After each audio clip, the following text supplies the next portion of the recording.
أما بعد أعوذ بالله من الشيطان الرجيم بسم الله الرحمن الرحيم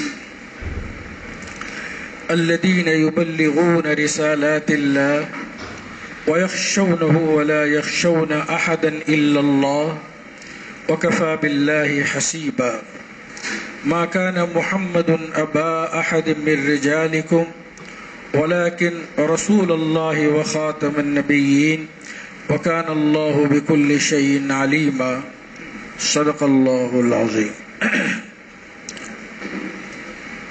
محترم بھائیو عزیزو، رمضان المبارک کا انتظار تھا. برکت والا مہینہ آئے گا، آ چکا، اور اس کے تقریباً مکمل 3 دن اور یہ چوتھا ہے گزر جائے گا. رمضان المبارک کا مہینہ بندے کے اندر تقوی و طہارت پیدا کرنے کے لیے آیا ہے. قرآن کریم نے صاف کہا لعلکم تتقون، تاکہ تم تقوی و طہارت حاصل کرو. اس مہینے میں بندہ جب اللہ کا خیال رکھتا ہے، اللہ کے احکامات کا خیال رکھتا ہے، تو اللہ تبارک و تعالی اس میں تبدیلی پیدا کرتا ہے. لعلکم تتقون کا معنی یہی ہے کہ تبدیلی پیدا ہو. رمضان کے مہینے پہلے جو ہماری کیفیت تھی اس میں، اور رمضان کے بعد جو کیفیت ہو اس میں بین فرق ہونا چاہیے. یہ جو رمضان کا مہینہ ہے وہ کلام الہی کا مہینہ ہے. قرآن کریم بھی تو اسی مہینے میں اترا. شہر رمضان الذی انزل فیہ القرآن، رمضان کا مہینہ جس میں قرآن اترا. اس لیے ہم نے اللہ کے نیک بندوں کو خود دیکھا، ان کے ساتھ رہا، ان کی نشست و برخاست دیکھی. ان کو سوائے کلام اللہ کے اور کوئی چیز نظر ہی نہیں آتی تھی. ہر وقت قرآن سے تلبس، قرآن سے تعلق، اس کی تلاوت، اس کی تعلیم، اس کی تفسیر، اور اسی میں ان کی پوری زندگی گزرتی تھی. میں کئی مرتبہ ہمارے حضرت مولانا علی صاحب کاوی رحمۃ اللہ علیہ کا واقعہ آپ حضرات کے سامنے سنا چکا ہوں. حضرت رحمۃ اللہ علیہ کے پاس میں تقریباً 10 سال رہا. حضرت رحمۃ اللہ علیہ کی عادت تھی قرآن کریم کو نماز میں سننا. مجھے معلوم ہے جب میں ان کے پاس تھا تو ان کی عمر 70 سے متجاوز ہو چکی تھی، اور 10 سال رہا کا مطلب یہ ہے کہ تقریباً 80 سال کی عمر. بالکل جوان معلوم ہوتے تھے. حالانکہ رمضان کی آمد سے پہلے ان کا حال یہ تھا کہ ان کے پیروں میں بہت درد رہتا تھا. میں نے ان سے پوچھا یہ پیروں کا درد کب سے ہے؟ تو انہوں نے کہا بہت پرانا. کھجلی بھی ہوتی تھی، کھجلی بھی 30 سال پرانی.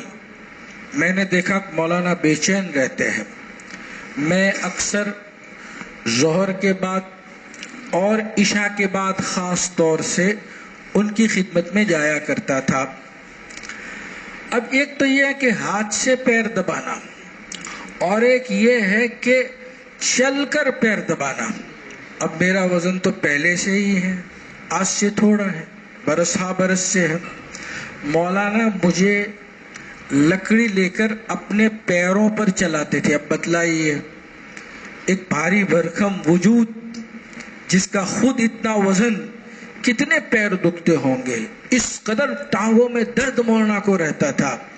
لیکن اللہ کا فضل دیکھیے، اللہ کی مہربانی دیکھیے. صحیح بات کسی نے کہی، بلکہ حدیث میں ہے من کان للہ کان اللہ لہ. جو اللہ کا ہو جاتا ہے اللہ اس کا ہو جایا کرتا ہے۔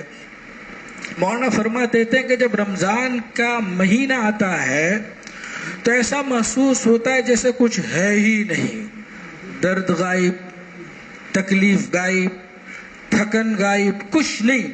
یہ اہل اللہ کی کرامتیں ہوتی ہے۔ اللہ کے نیک بندوں کو اللہ آج کی زبان میں سرپرائز عطا کرتے ہیں، اللہ ان کو ایک خاص نعمت عطا فرماتے ہیں۔ حضرت رحمت اللہ علیہ مغرب کے بعد سے قرآن کریم نماز میں شروع کرتے تھے۔ میں نے اس کی ترتیب بھی لکھی ہے، ابھی میں نے ایک مضمون لکھا تھا حضرت مولانا رحمت اللہ علیہ پر ایک مہینے پہلے، جو وہاں ایک رسالہ عربی میں نکلتا ہے، وہاں سے چھپ بھی گیا ہے۔ اس میں مولانا کی میں نے پوری تفصیل لکھی تھی کہ یہ 80 سال کے بوڑھے اللہ سے ان کا کیا تعلق، کیسے لو لگاتے تھے، مغرب کے بعد کھڑے رہتے تھے اور تقریباً 2.5 پارے اوابین میں سنتے تھے۔ ہمارا تو حال یہ ہے، میرا آپ کا تو کیا بیان کروں، آدھے گھنٹے کھڑے رہنا مشکل ہو جاتا ہے، بلکہ میں اگر کوئی لمبا کھینچتا ہے تو یوں کہتا کتنی لمبی آپ کر رہے ہیں، نماز لمبی لمبی آپ پڑھا رہے ہیں۔ لیکن مولانا کا حال یہ تھا کہ تقریباً 2.5 پارے نماز میں سنتے تھے۔ اس کے بعد آپ مسجد میں فرض ادا کرنے کے لیے، عشاء کی فرض نماز کی ادائیگی کے لیے مسجد چلے جاتے تھے، 4 رکعت نماز فرض پڑھتے تھے، پھر اپنی آفس میں آ جاتے تھے۔ اس کے بعد تراویح شروع ہوتی تھی اور تراویح میں مولانا تقریباً 6 پارے سنتے تھے۔ تراویح میں مختلف حفاظ انہوں نے طے کیے تھے، 6 پارے تراویح میں سننا اور 6 پاروں کے بعد پھر کھانا۔ اب مولانا کیا کھانا کھاتے ہوں گے، بوڑھے آدمی ایک آدھ روٹی نسبتاً کھا لی، تحلۃ للقسم، قسم کھانے کے لیے ایک آدھ 1.5 روٹی کھا لی، پھر اس کے بعد مولانا کھڑے ہو گئے۔ پھر اس کے بعد طلبہ کا نمبر آتا تھا، مثلاً مجھ جیسے، میں بھی طالب علم تھا، مجھ جیسے کئی طلبہ رات کو 2 بجے تک 1.25 پارہ سنانے کے لیے مولانا کو آتے تھے۔ پھر اس کے بعد 2:30-3 بج جاتے تو مولانا کبھی 1 گھنٹہ آرام کر لیتے، کبھی، اور کبھی ایسا ہوتا کہ اس آرام کی بھی نوبت نہیں آتی تھی اور سیدھی سحری۔ میری عادت تھی سحری میں سنانا، مولانا کے ساتھ سحری کھاتا اور 1.25 پارہ میں بھی سناتا، اور یہ سلسلہ چلتا فجر سے کچھ پہلے تک، یعنی صبح صادق سے پہلے تک۔ کتنے پارے ہوتے، کبھی 13 ہوتے، کبھی 14 ہوتے، 15 کا تو یاد نہیں، لیکن 14 تک تو مجھے یاد ہے کہ کبھی کبھی رات بھر میں 14 پارے ہو جاتے تھے۔ مولانا سنتے تھے، 80 سال کی عمر۔ اب بتلائیے، واقعتاً اگر کسی میں اللہ کی محبت پیدا ہو جائے، اللہ سے تعلق پیدا ہو جائے، تو ان چیزوں کو کرنا آسان ہو جاتا ہے۔ مجھے شروع میں بہت تعجب ہوتا تھا کہ یہ کیسے ہو جاتا ہے، لیکن فارغ ہونے کے بعد میرے ایک دوست نے مجھے بتلایا، جن کی وفات ہو گئی، کہ مولانا ہماری جوانی تو لہو لعب میں گزری۔ خود اعتراف کیا کہ ہمارے پاس وہ دین نہیں تھا یا دیندار لوگ نہیں تھے، جن کے نتیجے میں ہماری زندگی بہت عبث گزری۔ اب جب زندگی کا ایک مرحلہ گزر چکا، جب انہوں نے مجھ سے یہ بات کہی، اس وقت ان کی عمر 51 سال کی تھی اور میری عمر 26-27 سال کی تھی، اور تھے وہ میں ہمارے دوست کی طرح بے تکلف۔ تو انہوں نے کہا، مولانا ہماری جوانی، ہم کھاتے پیتے گھرانے سے تعلق رکھتے ہیں، جب کوئی نئی فلم آتی تھی، نئی فلم، تو اس نئی فلم کے 3 شو سب سے پہلے میں دیکھتا تھا اپنی پوری ٹیم کے ساتھ۔ یہ میں مثال دے رہا ہوں آپ کو، 12 سے 3، 3 سے 6 اور 6 سے 9 کہاں نکلتے ہی نہیں تھے، برابر بیٹھے بیٹھے شو دیکھتے رہتے تھے۔ پھر مجھے سمجھ میں آیا کہ ہاں، آدمی کو جس چیز سے محبت ہوتی ہے نا، اس چیز میں وقت لگانا آسان ہو جاتا ہے۔ 9 گھنٹے بیٹھے رہنا، 9 گھنٹے پڑے رہنا آسان ہو جاتا ہے۔ وجہ کیا؟ محبت ہوتی ہے۔ اسی لیے حضرت جی مولانا یوسف صاحب رحمۃ اللہ علیہ یہ اللہ کے نیک بندے تھے۔ اللہ والوں کا حال دیکھو۔ حضرت جی مولانا یوسف صاحب رحمۃ اللہ علیہ بہت تھکتے تھے۔ ایک مرتبہ مولانا منظور نعمانی رحمۃ اللہ علیہ نے کہا کہ حضرت اہلیہ بیمار ہے۔ حضرت جی مولانا یوسف صاحب رحمۃ اللہ علیہ کی اہلیہ مراد حضرت شیخ الحدیث مولانا محمد زکریا صاحب رحمۃ اللہ علیہ کی بیٹی۔ مولانا منظور نعمانی کی اہلیہ نے ان کی بیوی سے کہا کہ حضرت 10 دن ہوئے آپ کے پاس کمرے میں بھی نہیں آئے ہیں، آپ بیمار چل رہی ہو اور اب تک وہ نہیں آئے ہیں۔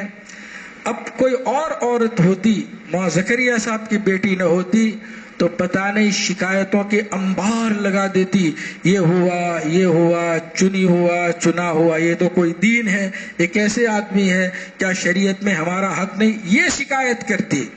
لیکن اس اللہ کی نیک بندی نے جو کہا وہ یہ کہا کہ میں تو یہاں اکیلی بیمار ہوں، یہاں پوری امت بیمار ہے، تو میرا علاج و معالجہ کریں گے یا امت کا علاج و معالجہ کریں گے؟ ظاہر بات ہے، یہ بات مولانا منظور نعمانی صاحب رحمۃ اللہ علیہ نے لکھی ہے۔ خلاصہ یہ ہے کہ بس چند فٹ کا فاصلہ ہے، بس مسجد اور مسجد سے حضرت کا حجرہ، تقریباً 10 دن تک اپنے حجرے میں نہیں گئے۔ اب بتلائیے یہ کیا ہمتیں تھی، یہ کیا طاقت تھی۔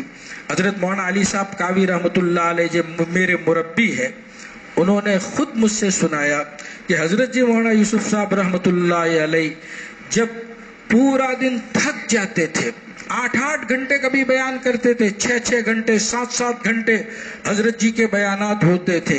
جب میوات کا اور اطراف کا دورہ ہوتا تو حضرت بیان کرتے کرتے تھکتے نہیں تھے۔ بہت بڑے عالم تھے حضرت جی مولانا یوسف صاحب رحمۃ اللہ علیہ۔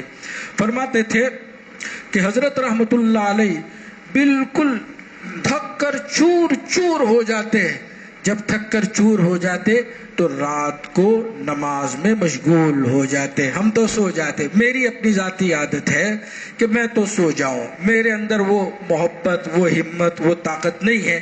مانگتا ضرور کہ اللہ ہم سب کو اور خصوصاً مجھ کو بھی وہ ہمت دے جو تو اپنے نیک بندوں کو دیا کرتا ہے۔ تو حضرت جی مولانا یوسف صاحب رحمۃ اللہ علیہ رات کو آدھی رات کا بہت بڑا حصہ نماز میں گزارتے تھے۔ کسی نے کہا کہ آپ کو تھکن نہیں لگتی؟ کہا کہ نماز تو راحت کی چیز ہے۔ اب بتلائیے نماز کو راحت کی چیز بنائے، ہمارے تو پیر دکھنے لگتے ہیں چونکہ محبت کم ہے۔ نہیں، ایسا نہیں ہے، ان کے جیسی محبت نہیں ہے، ان کے جیسی طاقت نہیں ہے، ان کے جیسا ہمارا ایمان، اسلام، اللہ کے وعدوں پر یقین نہیں ہے۔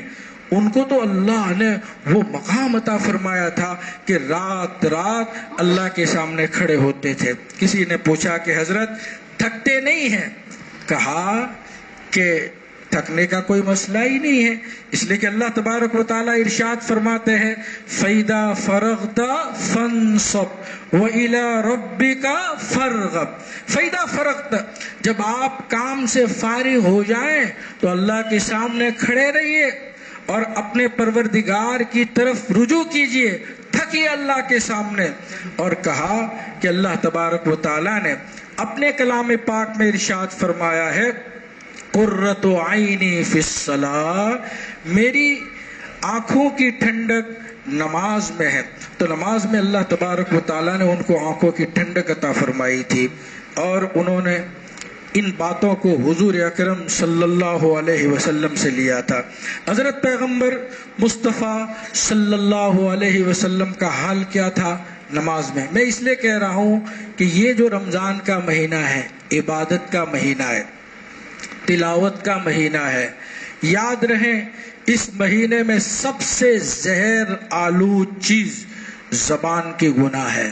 میں بار بار کہتا ہوں اور جب میں مخاطب ہوں تو اپنی ذات کو پہلے خطاب کرتا ہوں. میں اپنے آپ کو کہتا ہوں کہ محمد امین اپنی زبان کی حفاظت کر.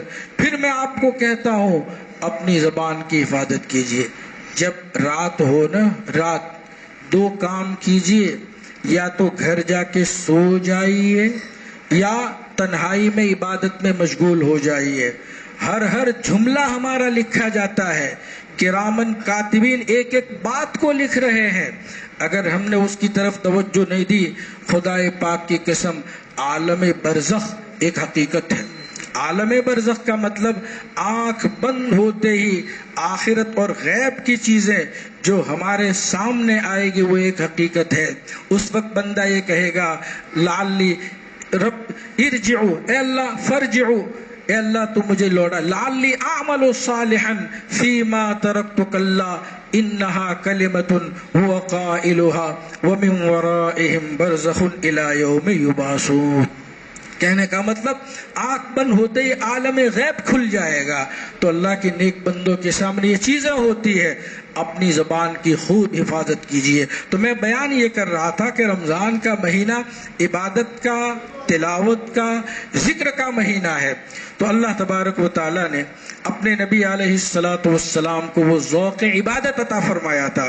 حضور اکرم صلی اللہ علیہ وسلم کے بارے میں ام المومنین حضرت عائشہ رضی اللہ تعالیٰ عنہ فرماتی ہے کہ حضور اکرم صلی اللہ علیہ وسلم میرے پاس آئے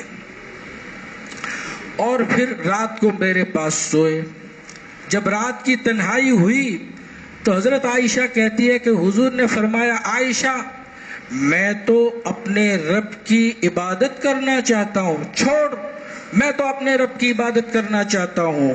ام المومنین فرماتی ہے حضور اکرم صلی اللہ علیہ وسلم نماز میں کھڑے ہو گئے، پڑھتے رہے، پوری رات گزر گئی. اس کی وجہ سے پیروں میں ورم بھی آ گیا. اس قدر آپ صلی اللہ علیہ وسلم نماز میں کھڑے رہتے تھے. پھر اس کے بعد حضرت عائشہ کہتی ہے کہ مجھے آپ پر بڑا رحم آیا کہ یہ آدمی کس قدر تھکتا ہے، رات تھکتا ہے اور پھر اللہ تبارک و تعالیٰ کے سامنے کھڑا ہوتا ہے. جب اللہ کے نبی علیہ السلام تشریف لائے تو میں نے کہا کہ اللہ کے نبی آپ تو بخشائے ہیں، آپ اللہ سے دعا کر دیتے، اللہ آپ کو معاف کر دیتا. کہا فلا اکون عبدا شکورا. بہرحال اللہ مجھے بھی اور آپ کو بھی عمل کرنے کی توفیق عطا فرمائے.